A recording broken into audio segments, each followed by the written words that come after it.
ओम सजात्म स्वरूप परम गुरु शुद्ध चैतन्य स्वामी ने नमः।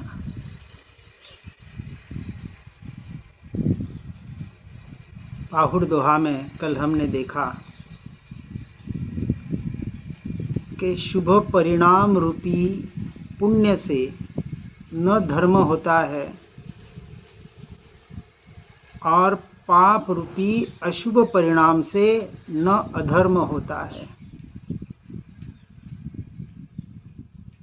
दोनों ही अशुद्ध क्रिया अशुद्ध भाव होने से दोनों ही अधर्म है। व्यवहार की अपेक्षा से ठीक है कि पाप के बंध से जब उसका उदय होता है तो दुख होता है और पुण्य के बंध में उसके उदय से अनुकूलता मिलती है या सुख प्राप्त होता है व्यवहार की अपेक्षा से। परंतु दोनों संसार परिभ्रमण का कारण होने की वजह से अशुद्ध की श्रेणी में लिया है। मोक्ष मार्ग में अंश मात्र भी उपादेय अर्थात ग्रहण करने योग्य नहीं है। एकमात्र शुद्ध भाव अर्थात आत्मा का भाव, स्वरूप और स्वभाव का लक्ष्य और उसके लक्ष्य से अपने स्वरूप और स्वभाव में रमणता, लीनता, यही एकमात्र मुक्ति कहे या मोक्ष कहे उसके प्राप्ति का उपाय है। इसलिए पाप की अपेक्षा से पुण्य भले उपादेय कहा गया, परंतु शुद्ध की अपेक्षा से शुभ भी पुण्य भी संपूर्णतः हेय ही है।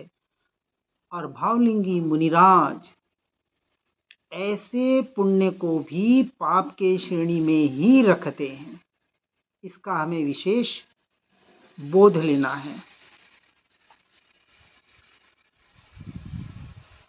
आगे कहते हैं कि हे योगी, किसको उद्बोधन हो रहा है? जो मोक्ष मार्ग के योगी राज हैं, ऐसे चौथे गुण स्थानक से ऊपर वाले जीवों के लिए यह संबोधन है, जिन्हें वास्तविक मोक्ष की प्राप्ति करनी है, जिसे अपने स्वयं के योगों से अर्थात दर्शन ज्ञान चारित्र से अर्थात अपने स्वरूप से और स्वभाव से जुड़ना है। उनके लिए ये बात है। मात्र तोता रटन करने वाले के लिए नहीं, सच्ची साधना करने वाले साधक के लिए कहते हैं। नहीं तो सालों से सुन पढ़ तो रहे हैं, लेकिन परिणमन कहाँ हो रहा है, परिणाम कहाँ आ रहा है, परिणाम को नहीं समझ पा रहे हैं। क्रोध आया,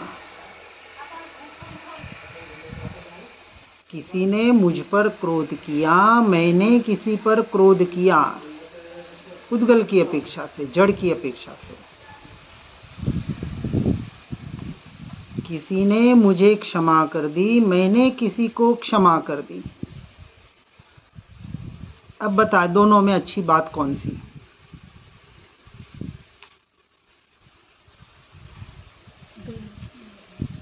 मैंने किसी पर क्रोध किया, पाप का भाव।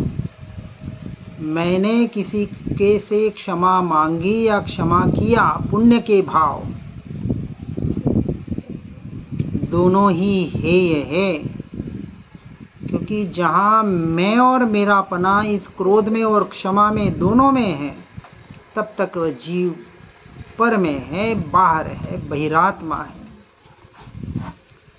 ऐसे यह कर्मों के उदय और यानी संयोग और उसके निमित्त से होने वाले मोह राग द्वेष के भाव अर्थात संयोगी भाव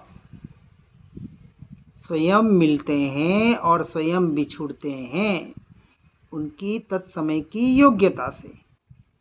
उनका परिणमन मुझ आत्मा के परिणमन से संपूर्णतः स्वतंत्र है, भिन्न है, न्यारा है, इसलिए क्षणभंगुर है। ऐसा निशंकता से जान। क्या चंचल स्वभाव के पथिकों से कहीं गांव बसते हैं? अर्थात कोई पथिक, राहगीरी, यात्री कहीं चला जाए तीर्थ यात्रा करने या कहीं घूमने फिरने चला जाए, होटल में चला जाए, कोई मकान किराए पे ले ले, तो उसे वह अपना नहीं मानता। ऐसा पथिक वहाँ अपना मकान या गांव में अपना डेरा नहीं लगाता। उसे तो पता है कि मेरा मकान, मेरा गांव कहाँ है। उसी प्रकार संयोग वियोग रूप ऐसे क्षणभंगुर पुद्गल जड़ कर्मों से चैतन्य का नगर नहीं बसता, और हम जीवों ने बसा रखा है। इस जड़ कर्मों के उदय को, उसके निमित्त से होने वाले संयोगों को और उसके निमित्त से होने वाले संयोगी भावों को हमने मैं और मेरापना कर रखा है। यह मैं कौन? ये शरीर, ये मेरा नाम, मैं ऐसा, मैं वैसा, मैंने ये किया, मैंने वो किया, और ये मेरा घर, मेरा गांव, मेरा देश, कहाँ कहाँ मैं और मेरापने को बिखेर रखा है। टुकड़ों टुकड़ों में अपने इस श्रद्धा को बांट दिया है, बिखेर दिया है।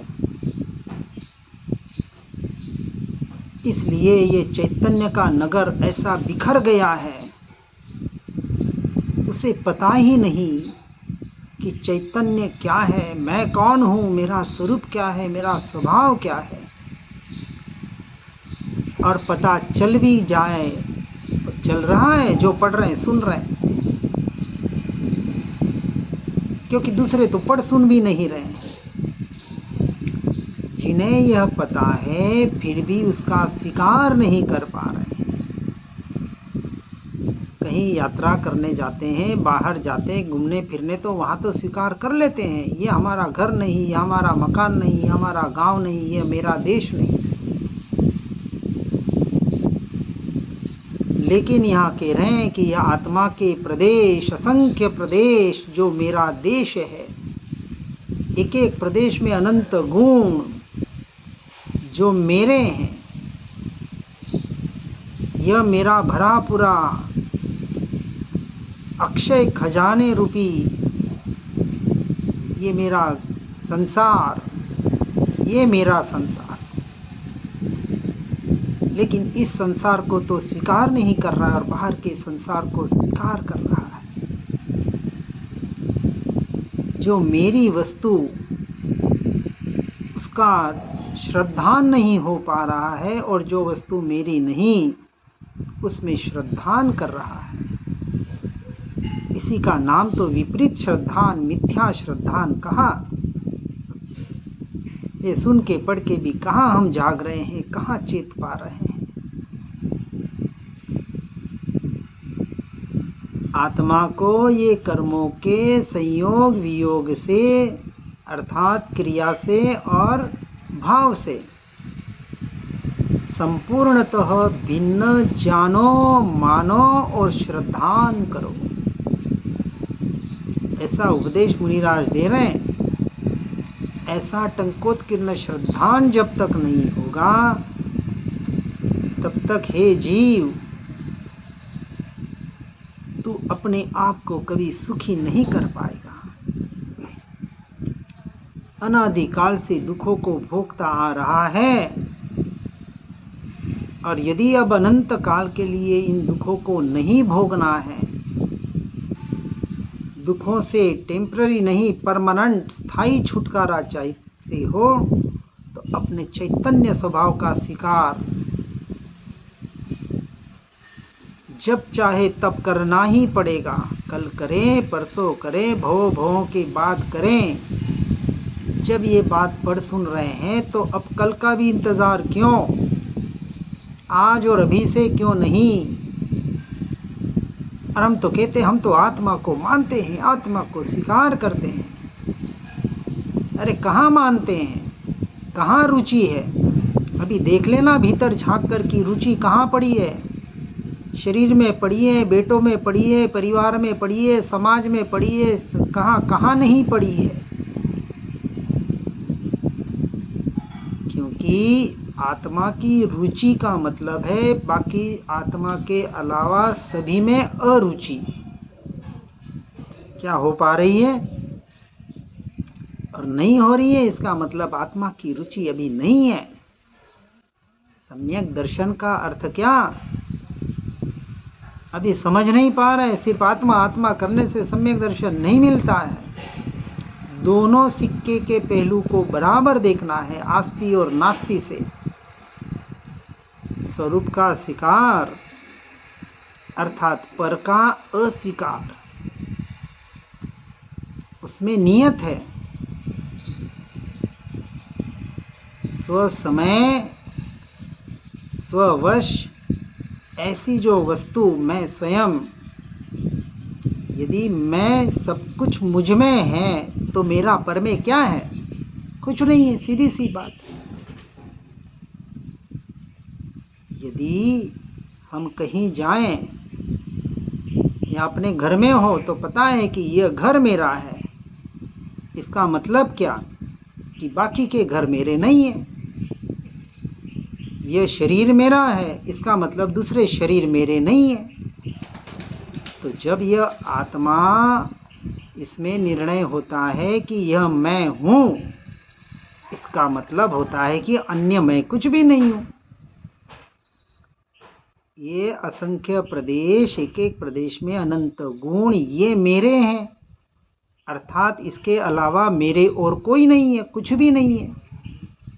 लेकिन ये मैं मेरा अपना पर से कहाँ छूट पा रहा है और स्वयं में कहाँ हो पा रहा है। विचार करना, भीतर अपने आप को टटोल कर देखना कितना हो पा रहा है। हो पा रहा है तो बहुत अच्छी बात है। लेकिन जिसका भीतर से स्व पर का यथार्थ निर्णय होता है, उसकी बात में आगे की बात समझना। अब वो घर गृहस्थी में, समाज में, परिवार के साथ कितना रहना चाहेगा। अतिथि बनकर रह पा रहा है क्या, वहाँ से छूटने की झंकना है क्या कि कब छूटूं कब छूटूं। ये गहराई में नहीं आ पा रहा है तो अभी तक स्वरूप और स्वभाव का यथार्थ निर्णय नहीं हुआ है। सम्यक दर्शन बहुत दूर की बात है अभी हमारे लिए। इसलिए सब कुछ, सारी क्रियाकलापों से तो अशुभ से तो छूटना ही है, लेकिन शुभ क्रियाओं से भी छूटकर एक बार अपनी आत्मा का निर्णय करने का पुरुषार्थ करो। लेकिन एक बात ध्यान रखना, आत्मा के नाम पर शुभ से छूटकर अशुभ में मत गिर जाना, नहीं तो स्वच्छंदी हो जाओगे। मैं कुछ खाता पीता नहीं, मैं कुछ करता नहीं और कुछ भी करते रहो और कुछ भी खाते पीते रहो, ऐसे स्वच्छंदी मत हो जाना। जो इच्छो परमार्थ तो करो सत्य पुरुषार्थ। सत्य पुरुषार्थ, अपने आप को ठगना मत, अपने आप को धोखा मत देना। दूसरे को तो दे सकते हो, लेकिन स्वयं को दे रहे हो, ये सबसे बड़ी दुर्घटना है इस जीव के साथ। इससे बड़ी दुर्घटना क्या होगी। इसलिए हे जीव, इस बात को यथार्थ रूप से सुनकर समझकर अपने परिणामों पर लक्ष्य देकर, जो परिणाम बाहर की ओर जा रहे हैं, ये जो पर्याय, उस परिणामों पे ध्यान देकर, उस परिणामों के द्वारा, इस पर्याय के द्वारा, इस भावमन के द्वारा, निरंतर रटन के द्वारा, अभ्यास के द्वारा, पुरुषार्थ के द्वारा, जो भी कहें, अपने स्वरूप और स्वभाव के द्वारा अपने ज्ञायक का आश्रय करने का प्रयास करना और उसी में लीन होने का पुरुषार्थ करना। देखो, दो बात, प्रयत्न और प्रयास आने का और पुरुषार्थ लीन होने का, क्योंकि लीनता ही सच्चा सम्यक चारित्र है जो अनंत गुणा निर्जरा का कारण बनता है। हे भव्य जीवों, इस बात को यथार्थ रूप से सुनकर समझकर अपने जीवन को धर्ममय बनाने का प्रयास और पुरुषार्थ करना। इसी भावना के साथ ओम नमः सिद्धम। कल से पाहुर दोहा का आगे का विवेचन पठन साधिका उषा बहन करेंगे और मैं यानी ये जड़ के द्वारा दूसरे ग्रंथ का वाचन शुरू करेंगे। ग्रुप में बने रहें इसी भावना के साथ। ओम नमः सिद्धम। जिन वाणी के ज्ञान से हो सम्यक श्रद्धा, हो चारित्र महान पाऊं पद निर्वाण। आत्म ही है देव निरंजन, आत्म ही सद्गुरु भाई। आत्म शास्त्र धर्म आत्म ही तीर्थ, आत्म ही सुखदाई। आत्म मन नहीं है रत्नत्रय, पूरित अवगाहन सुखधाम। ऐसे देव शास्त्र सद्गुरुवर, धर्म तीर्थ को सतत प्रणाम।